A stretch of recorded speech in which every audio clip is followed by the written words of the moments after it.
Good evening बच्चों। आज जो है क्लास 8 का ज्योग्राफी एंड सोशल साइंस है और इसमें हम तुम लोग को भूमि, मृदा, जल, प्रकृति, वनस्पति और वन्य जीवन और संसाधन के बारे में बताएंगे। तो इस प्रकार इसमें कुछ महत्वपूर्ण शब्द है जो तथ्य हैं उसके बारे में पहले सुन लो और उसके बाद फिर आगे क्वेश्चन एंसर बताने के। और समझ लो कि प्रत्येक दिन हम कम से कम 2 वीडियो डालते हैं। तो तुम लोग कोई कोई के देखते हैं, कभी एक देखता है, कभी यानी कि तुम लोग दोनों देखने का कोशिश करो, क्योंकि दोनों पार्ट यहाँ पार्ट लिख देते हैं, पार्ट 1 पार्ट 2। तो एक विषय को हम 2 या 3 मैंने मान ली कि चैप्टर 1 है तो चैप्टर 1 यहाँ 2 है, तो अगर मान ली कि जितने में अगर सफल होगा, अगर एक चैप्टर में होगा, एक पार्ट में होता है एक पार्ट में समाप्त करेंगे, 2 पार्ट होगा तो 2 समाप्त करेंगे, 3 पार्ट में होता है 3 पार्ट में समाप्त करेंगे। लेकिन मान ली कि छोटा छोटा बनाने का मतलब होता है कि कभी 1 पार्ट, कभी 2 पार्ट, कभी 3 पार्ट, लेकिन कम से कम हमेशा तुमसे 2 वीडियो डाले जाते हैं, पार्ट 1 पार्ट 2। अगर कोई लंबा होता है चैप्टर तो उसको 3 पार्ट में बनाते हैं, ध्यान देना। और कम से कम 2 वीडियो देखने की कोशिश करो, एक ही वीडियो नहीं देखो, दोनों अलग अलग है, एक ही नहीं है, ठीक है। चलो देखते हैं तत्व। यानी कृषि जोग भूमि, तो जिसमें कृषि होता है, जो कृषि किसान लोग खेती करते हैं उसे कृषि जोग भूमि कहते हैं, जिसमें अन्न उपजता है उसे कृषि जोग भूमि कहते हैं। नहीं कि पड़ती भूमि, जो छोड़ दिया जाता है कुछ दिन बंजर, यानी पड़ती का मतलब कुछ दिन छोड़ दिया जाता है और फिर से उसमें 1-2 साल खेती किया जाता है, फिर से पड़ती छोड़ दिया जाता है, क्योंकि उससे मृदा अपरदन यानी ह्यूमस की मात्रा बढ़ने के लिए। नेक्स्ट है बंजर भूमि, वैसा भूमि जिस पर खेती कुछ नहीं होता है, कितना वो छोड़ दो उसमें यानी अन्न नहीं उपजता है, उसे हम बंजर भूमि कहते हैं। नेक्स्ट है चरागाह, जिसमें पशु को चराया जाता है उसे चरागाह कहते हैं, जिसमें जो भी पशु चरते हैं, पशु को चराने के लिए छोड़ देते हैं, उसे चरागाह कहते हैं। नेक्स्ट है कि मृदा, मृदा भूमि के ऊपरी परत जो उपजाऊ होता है उसी को मृदा कहते हैं। उसी को क्या कहते हैं? मृदा। भूमि की ऊपरी परत को ही मृदा कहते हैं। अभी नेक्स्ट है मृदा अपरदन, जब भूमि की अपरदन जैसे अगर दह जाता है खेतों के ऊपरी, अगर किसी भी खेत में अगर ऊपर से 1 छू माटी उठा लो कुदाली से, तो उसमें अन्न बोएगा तो नहीं जल्दी होगा, फिर 1-2 साल लगेगा समय, जब फिर ह्यूमस यानी मृदा की मात्रा जब बनेगा तब जाके खेती होगा। तो अगर मान लीजिए कि इसीलिए उसको यानी कि उसमें समय लगता है, ठीक है। तो वही जो है मृदा अपरदन, मान लीजिए कि कभी दह जाता है, जैसे कि बारिश ज़्यादा होने पर यानी मिट्टी का ऊपरी परत दह जाता है, जिसे यानी उसी को मृदा अपरदन कहते हैं। नेक्स्ट है कि जैव विविधता, जैव विविधता का मतलब होता है हम जितने भी प्राणी हैं, यानी छोटी चीज से लेकर छोटी चींटी से लेकर बड़े बुल्लू हवेल हाथी, सब में कोई न अंतर है, सब अलग अलग प्राणी होते हैं। इसी को हम जैव विविधता कहते हैं कि जितने भी संसार में यानी जो भी समान है सब में अंतर है, वो यानी कि जैव विविधता यानी सब अलग अलग है। सब क्या है? अलग अलग है, एक जैसे नहीं है, सब अलग अंतर है। नेक्स्ट है प्राणी जगत, तो प्राणी जगत का मतलब होता है कि जिसमें प्राण, जिसमें क्या हो? जिसमें प्राण हो। जैव में तुमको आ जाएगा जैसे पेड़ पौधे, ये भी जैव में आ जाएंगे, लिविंग थिंग्स। और इसी प्राणी जगत का मतलब होता है जिसमें चल फिर सकते हैं, प्राण होते हैं, जिसमें क्या होते हैं? प्राण होते हैं। प्राणी जगत जैसे मान लो कि एक चिट्टी से के ब्लू हो वेल, सब में प्राणी होते हैं, उसी को प्राणी जगत कहा जाता है, समझ में? तो प्राणी जगत देखो ध्यान से, इसमें कुछ दे रहा है, देखो अब तुम लोग को बता दें, ध्यान दो।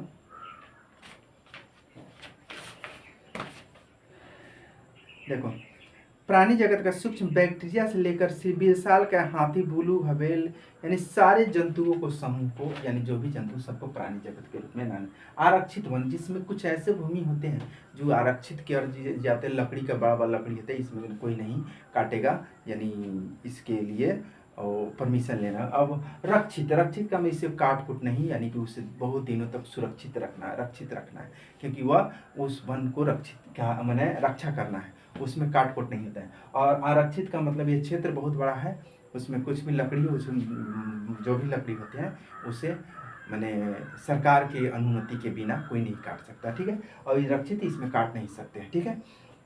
अनेक है लवणीय, लवणीय का जल का मात्रा होता है जिसमें नमक की मात्रा, जिसमें क्या हो? नमक की मात्रा हो, उसमें लवणीय जल कहते हैं, उसको क्या कहते हैं? लवणीय जल कहते हैं। अलवणीय, जिसमें नमक की मात्रा नहीं, जिसमें क्या हो, नमक की मात्रा, मीठा जल। तो हम लोग जो पीते हैं वो अलवणीय है। वो हम लोग जो पीते हैं, समुद्र के पानी लवणीय होता है। समुद्र के पानी क्या होता है, लवणीय होता है, उससे नमक की मात्रा होता है।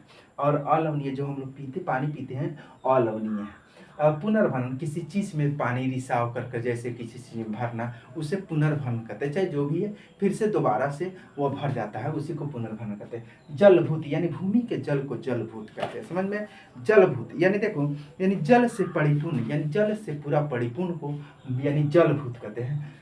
मैंने सभी से वो जल से परिपूर्ण है, ठीक है, उसी को जलभूत कहते हैं। आगे जल की दुर्बलता। जल की दुर्बलता का मतलब जल की कमी, जल की जहाँ पर कमी है उसी को हम जल की दुर्बलता बोलते हैं, ठीक है। अब अभ्यास प्रश्न है, देखो कुछ प्रश्न है, निम्नलिखित प्रश्नों के अंतर दीजिए, देखो ध्यान से।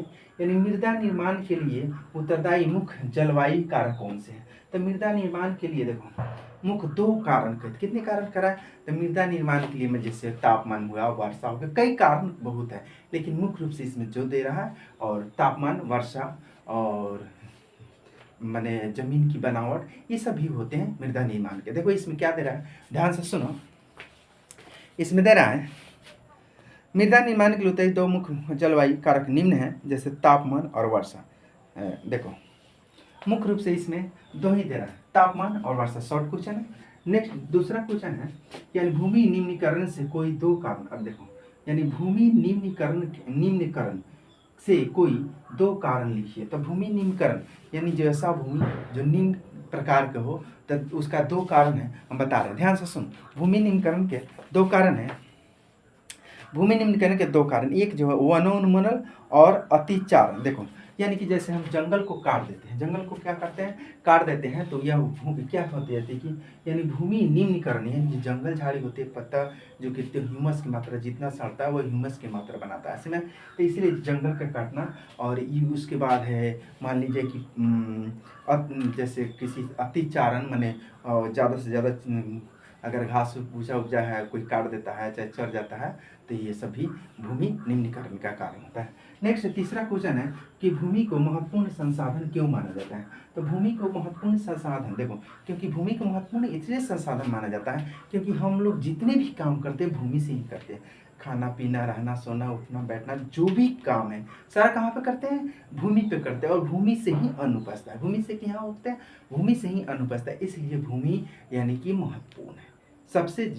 यानी कि तुमको बता दे, जैसे पढ़ता है, सब चीज़ मेरे लिए जीवन है, water is life, air is life, तो यानी सॉइल इज लाइफ, मिट्टी भी हमारे लिए जीवन है, ठीक है। देखो तो इसमें क्या दे रहा है, ध्यान से सुनो। भूमि के महत्वपूर्ण संसाधन इसलिए माना जाता है क्योंकि इसका उपयोग निम्न कार्यों के लिए किया जाता है, जैसे कृषि, वानिकी, खनन, सड़कों, उद्योग, यानी जितने भी हम कार्य हैं, कृषि कार्य, खेती कार्य और खनन, उद्योग, सब चीज़ भूमि में ही करते हैं, ठीक है। तो इसलिए हमारे जीवन को सबसे क्या महत्वपूर्ण माना जाता है। नेक्स्ट है कि किन्हीं 2 संसाधनों के नाम बताइए जिन्हें सरकार ने पौधों और प्राणियों के संरक्षण के लिए आरंभ किया। अब देखो 2 संसाधन, तो सरकार, इस सरकारीकरण है, क्या है। अब देखो सरकार ने क्या क्या निर्धारण किया है, उस पर ध्यान देने की बात है, ध्यान दो।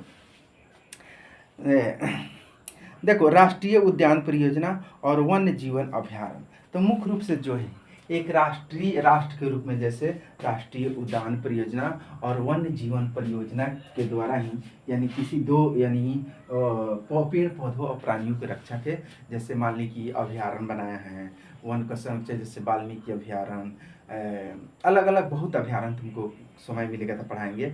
तो जैसे पश्चिमी चंपारण में है, तो बिहार में भी तुमको कैमूर जिला में है, जमुई में है, तो ये अभ्यारण्य बनाकर बाघों को, अन्य अलग अलग लोगों को, प्राणी को, यानी जंगली जानवरों को सुरक्षित किया जाता है, ठीक है।